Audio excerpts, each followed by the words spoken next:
Assalamualaikum dan salam seraku sayang Bulletin Ukas edisi malam 27 November 2021 bersama saya Alfairis Jumurin.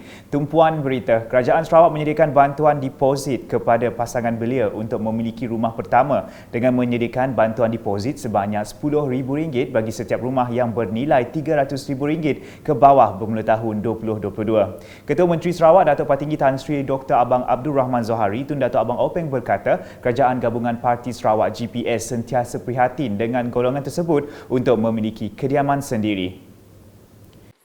Orang muda lepas nikah mesti nak diam ke diri, berumah. Nak beli rumah lah susah, bayar deposit pun susah. Betul tak? Susah. Jadi hari tu saya ada dasar nak nolong orang muda yang dah berumah tangga ingin nak besi rumah. Supaya deposit dapat bayar, harga rumah RM300,000 ke bawah, GPS akan membayar deposit untuk orang muda. Depositnya RM10,000, kerajaan tanggung, GPS tanggung. Beliau berkata demikian semasa program Jelajah Belia Sarawak at Satok di Pusat Konvensyen Borneo Kuching BCCK pada Sabtu. Dalam pada itu, Ketua Menteri menambah sebanyak RM10 juta diperuntukkan bagi bayaran deposit bagi golongan belia di Sarawak pada tahun depan. Tambah beliau lagi, purata projek perumahan di Sarawak pada setiap tahun ialah di antara 1,000 ke 2,000 unit, namun projek tersebut akan ditingkatkan pada tahun yang akan datang. Sementara itu, Menteri Belia dan Sukan Sarawak yang juga Menteri Pelancongan, Kesenian dan Kebudayaan Sarawak Datuk Seri Abdul Karim Rahman Hamzah juga berkata dengan pelbagai aspirasi yang telah disuarakan oleh belia di Sarawak ini, beliau yakin golongan belia bakal meneruskan legasi kepimpinan bagi memacu negeri Sarawak ke arah negeri yang berstatus maju pada masa yang akan datang.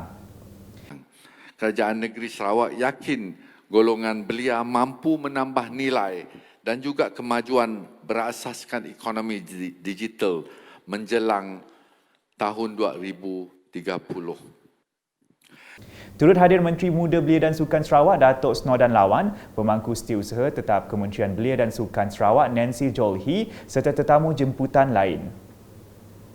Berita seterusnya, Kerajaan Sarawak melalui Jabatan Pertanian menyediakan peruntukan bagi bantuan baja kelapa, sawit dan lada kepada para peserta yang layak. Timbalan Ketua Menteri Sarawak Datuk Ahmad Douglas Ugah Embas berkata usaha ini mampu meringankan beban para pekebun kecil yang terlibat.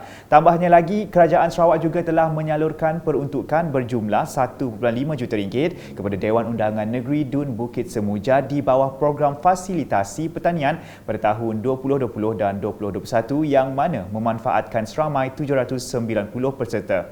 Beliau berkata demikian semasa Majlis Perasmian Agriculture Community Outreach Program AgriCorp Anjuran Jabatan Pertanian bahagian Serian di Kampung Remun pada Jumaat. Surat tawaran bantuan disampaikan kepada 278 penerima bantuan baja kelapa sawit manakala 366 penerima bantuan baja lada bagi kawasan Bukit Semuja. Selanjutnya pula, Jabatan Tanah dan Servis Sarawak JTS mengadakan program raikan Semarak Inovasi sempena sambutan Bulan Inovasi Perkhidmatan Awam Sarawak 2021 bagi meraikan penggiat-penggiat kumpulan inovatif dan kreatif KIK. Setiausaha Kerajaan Negeri Datuk Amar Jaul Samion telah hadir bagi merasmikan program tersebut di Waterfront Hotel pada Sabtu.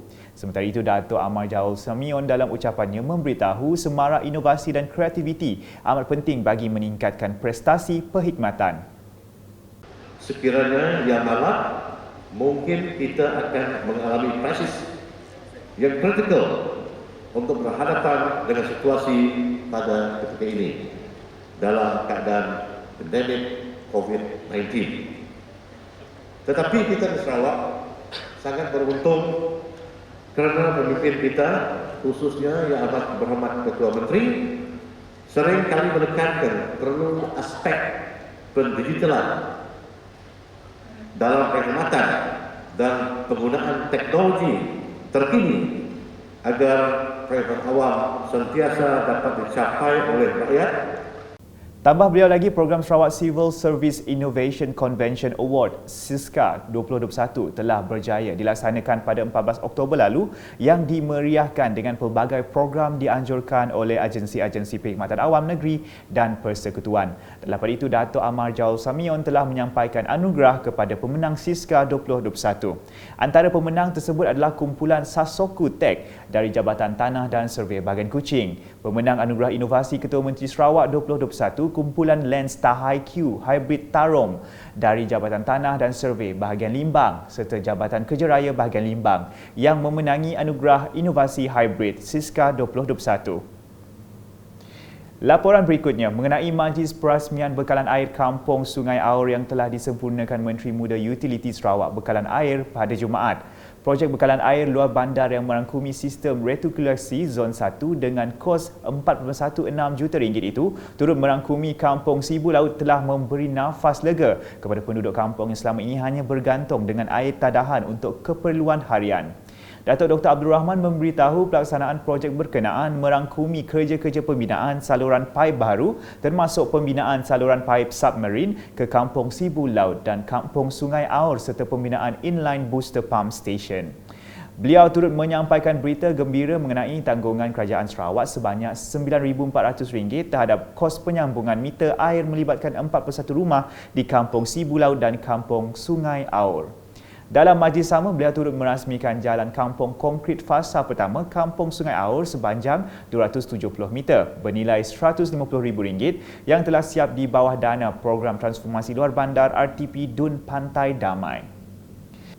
Sementara itu, projek menaik taraf Dewan Kampung Tabah Said bernilai RM100,000 akan dilaksanakan dalam masa terdekat setelah tapak projek diserahkan pihak Jabatan Kerja Raya JKR Bahagian Kuching selaku agensi pelaksana kepada pihak kontraktor pada Jumaat.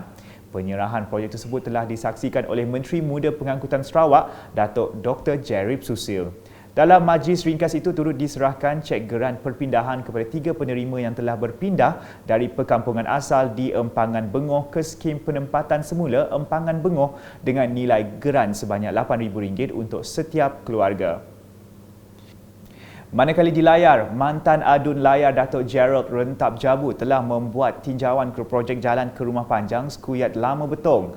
Projek tersebut di bawah peruntukan Kementerian Pembangunan Luar Bandar Malaysia yang berjumlah RM5 juta dan dilaksanakan oleh Jabatan Pengairan dan Saliran Sarawak dengan kerjasama kontraktor Kuza Global Construction.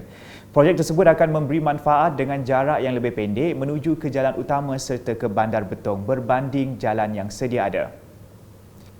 Beralih dengan program ziarah UKAS dengan seramai 35 orang pelajar menerima sumbangan melalui program ziarah UKAS anjuran UKAS bahagian Sibu di Sekolah Kebangsaan SK Abang Ali Sibu pada Jumaat. Sumbangan tersebut berupa keperluan sekolah iaitu beg sekolah kepada pelajar yang layak dan terpilih bagi meringankan beban pelajar. Dalam pada itu, Guru Besar Sekolah Kebangsaan Abang Ali Hamdi Najji yang mewakili seluruh warga sekolah mengucapkan setinggi penghargaan kepada UKAS kerana telah memilih SK Abang Ali bagi destinasi program ziarah UKAS. Sehubungan itu, beliau berharap program seperti ini akan diteruskan lagi pada tahun mendatang bagi membantu pelajar di sini. Sekian edisi malam bersama saya Al-Faris Jumrin dan kru penerbitan. Berita lebih lanjut boleh didapati di semua platform media sosial UKAS termasuk portal ukas.sarawak.gov.my dan pastikan anda subscribe UKAS channel di YouTube. Salam UKAS. Panduan menggunakan COVID-19 Rapid Antigen Test. Kit ini mengandungi panduan pengguna, bekas reagen, corong, penutup dan kit ujian. Bilas mulut anda dengan air 30 minit sebelum menjalankan ujian dan jangan makan, jangan minum atau minum minuman beralkohol serta jangan merokok sebelum ujian. Buka penutup bekas reagen. Cantumkan corong dengan bekas reagen. Ludahkan air liur anda sehingga ia mencapai 1/4 bekas reagen. Tidak mengapa jika air liur anda telah melebihi 1/4 bekas reagen. Keluarkan corong dari bekas reagen dan pasangkan penutup. Tekan sebanyak 20 kali. Goncangkan 20 kali. Keluarkan ujian kit dari bungkusan. Titiskan 4 titisan dalam ujian kit. Tunggu sehingga 15 minit. Bandingkan keputusan ujian kit dengan panduan pengguna. Sekiranya positif, dua jalur berwarna akan muncul. Satu di garisan kawalan C dan satu di garisan ujian T. Perhatikan garis T dengan teliti. Sebarang garis samar atau kelihatan jelas menunjukkan positif untuk jangkitan SARS-CoV-2. Apa yang perlu anda lakukan? Segera berjumpa dengan petugas kesihatan. Ujian molekul tambahan seperti ujian PCR mungkin diperlukan untuk mengesahkan keputusan anda.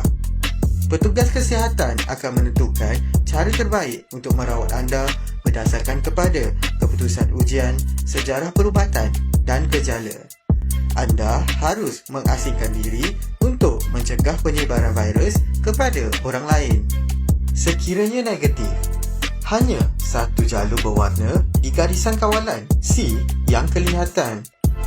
Ini menunjukkan bahawa antigen virus SARS-CoV-2 tidak dikesan. Keputusan adalah tiada jangkitan COVID-19.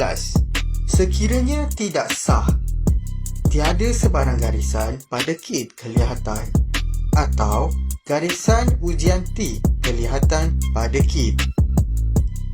Apa yang perlu anda lakukan? Anda harus mengulangi ujian dengan menggunakan kaset ujian yang baru.